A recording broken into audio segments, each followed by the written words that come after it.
بسم اللہ الرحمن الرحیم۔ السلام علیکم۔ خیبر پختونخوا میں جو بدامنی کا ایشو ہے، اس کو حل کرنے کے لیے ایک عجیب و غریب طریقہ اختیار کرنے کی کوشش کی جا رہی ہے، وہ ہے جرگہ۔ اب ہم نے دیکھنا یہ ہے کہ جرگہ موجودہ حالات میں کتنا مؤثر کردار ادا کر سکتا ہے اور وہ یہ مسئلہ حل کرنے کے قابل ہے۔ کیا جرگہ اراکین میں اتنی قوت ہے کہ وہ جو فریق مخالف ہے، جو ریاست کے خلاف ہتھیار اٹھائے ہوئے ہیں، ان پہ اپنی بات منوا سکے، ان پہ شرائط منوا سکے؟ اصل میں جرگہ جب بھی ہوتا ہے تو وہ فریقین بہت ساری چیزیں طے کر کے بیٹھ جاتے ہیں، اس کے بعد معاملات آگے بڑھتے ہیں، لیکن یہاں پہ فریق مخالف تو بہت ساری چیزوں سے انکاری ہے۔ اگر ہم آج دیکھیں تو باجوڑ میں جو جلسے کا کیا حشر ہوا ہے، جرگے کا جو حشر ہوا ہے، اور جو تیرا میں جرگہ ہوا ہے اور اس کا جو فیصلہ سامنے آیا ہے، کچھ عجیب و غریب صورتحال ہے۔ اور سب سے زیادہ حیرت کی بات یہ ہے کہ صوبائی حکومت جرگوں پر تلی ہوئی ہے اور وزیر اعلیٰ ہاؤس میں جرگے پر جرگے جاری ہیں، اور پھر ایک گرینڈ جرگہ ہوگا، پھر افغانستان ایک جرگہ جائے گا۔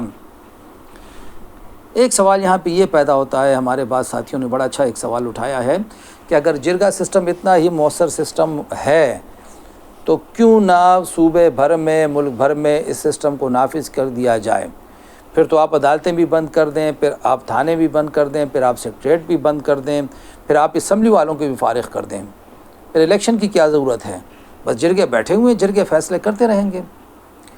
جرگے کا جو تعلق ہوتا ہے، کسی زمانے میں آپ کہہ سکتے ہیں کہ جب یہ ادارے نہیں ہوتے تھے، منظم ادارے نہیں ہوتے تھے، اس زمانے میں گرینڈ جرگے یہ فیصلے کر لیا کرتے تھے، لیکن جب ادارے بن گئے ہیں اور ہر ادارے کو ان کا کام، اس کا الگ الگ کام سونپا گیا ہے، تو ایسے میں پھر وہ روایتی جرگے کو ریوائیو کرنے کی کوشش یہ ہمیں کچھ عجیب سے دکھائی دیتی ہے۔ ہاں، جو انفرادی ایشوز ہوتے ہیں، جو شخصی ایشوز ہوتے ہیں، جو دو قبیلوں کے مابین اگر لڑائی ہو، فار ایگزامپل کوئی دو فریقین کے دو گھرانوں کی لڑائی ہو، دو افراد کی لڑائی ہو، تو اس میں جرگہ اچھا کردار ادا کر سکتا ہے۔ لیکن جو بدامنی کا ایشو اس وقت خیبر پختونخوا کو درپیش ہے، اس میں جرگے کے سے توقعات اتنی زیادہ رکھنا ہمارے خیال میں یہ وقت کا ضیاع ہی ہے۔ اور ہم نے باجوڑ میں دیکھا، باجوڑ میں کئی دن تک جرگے کا سلسلہ جاری رہا، اور اب سیکیورٹی ذرائع نے جو انکشاف کیا ہے وہ بڑا افسوسناک ہے۔ اور جو صورتحال سامنے آئی ہے، سے یہ ظاہر ہو رہا تھا کہ جیسے جو دہشت گرد ہیں، جو ٹی ٹی پی والے ہیں، کالعدم ٹی ٹی پی والے ہیں، شاید انہیں ٹائم حاصل کرنا تھا، انہوں نے ٹائم حاصل کیا۔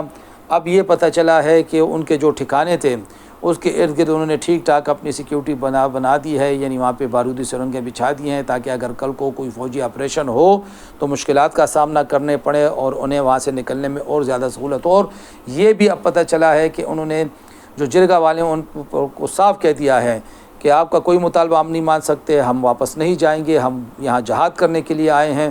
بلکہ یہ بعض حلقوں کا یہ دعویٰ ہے کہ بعض جرگہ ممبران کے ساتھ بلکہ ان کی بے عزتی کی کوشش کی گئی، بعض کو گرفتار کرنے کی دھمکی تک دی گئی۔ اب سوال یہ پیدا ہوتا ہے کہ آخر یہ ایسا کیوں ہوا؟ یہ اس لیے ہوا کہ جب کارروائی کے لیے تیاریاں مکمل تھی تو بعض سیاسی جماعتوں کی طرف سے، بعض سوشل میڈیا کے اکاؤنٹس کی طرف سے یہ چیزیں پھیلائی جانے لگیں کہ بڑی تباہی ہونے والی ہے اور فوج آ رہی ہے اور معدنیات پہ قبضہ ہو رہا ہے، فلاں ہو رہا ہے، فلاں ہو رہا ہے۔ جس کے بعد آرمی نے کہا چلیں جناب اپنی کوشش کر کے دیکھ لیں، پھر ہمیں بتا دیں۔ اب کیا بتائیں گے کہ جب آپریشن تو ہونا ہے لیکن وقت بہت زیادہ ضائع ہو گیا۔ تیرا کی اگر بات کریں، تیرا میں جو جرگہ ہوا اس میں ایک شرط یہ بیان کی گئی کہ جناب اعلیٰ جو اسلحہ والے ہیں یا جو عسکریت پسند ہیں، جو دہشت گرد ہیں، وہ مسجد سے، حجروں سے، آبادیوں میں سے کارروائی نہیں کریں گے، وغیرہ وغیرہ باقی شرائط۔ مطلب یہ ہے کہ انہیں کارروائی وہ کر سکتے ہیں، وہ ریاستی اداروں کے خلاف ہتھیار اٹھا سکتے ہیں، ان پہ حملے کر سکتے ہیں، لیکن ان جگہوں سے نہیں کر سکتے۔ خدا کو مانیں، یہ آپ کیا کر رہے ہیں؟ قیام امن اور امن کی بحالی یہ ریاست کا کام ہے، یہ ریاست ہی کرے گی، اس کے لیے تمام تر اقدامات یہ ریاست کا کام ہے اور ریاست کو کرنا چاہیے۔ ہاں، یہ ہے کہ ریاست کا فرض بنتا ہے کہ وہ صوبائی حکومتوں کے ساتھ، سیاسی جماعتوں کے ساتھ کوارڈینیشن رکھے اور مل جل کے آگے بڑھا جائے۔ خدا را امن و امان کے معاملے پہ اب مزید سیاست نہ کی جائے، یہ جرگے کھیلنے کا سلسلہ فی الوقت مؤخر کیا جائے، یہ پھر کبھی صحیح۔ اس وقت ایک زبردست قسم کی وار کرنے کی ضرورت ہے تاکہ امن کے دشمنوں کی کمر حقیقی معنوں میں توڑی جا سکے، بصورت دیگر نقصان سب کو اٹھانا پڑے گا۔ خدا حافظ۔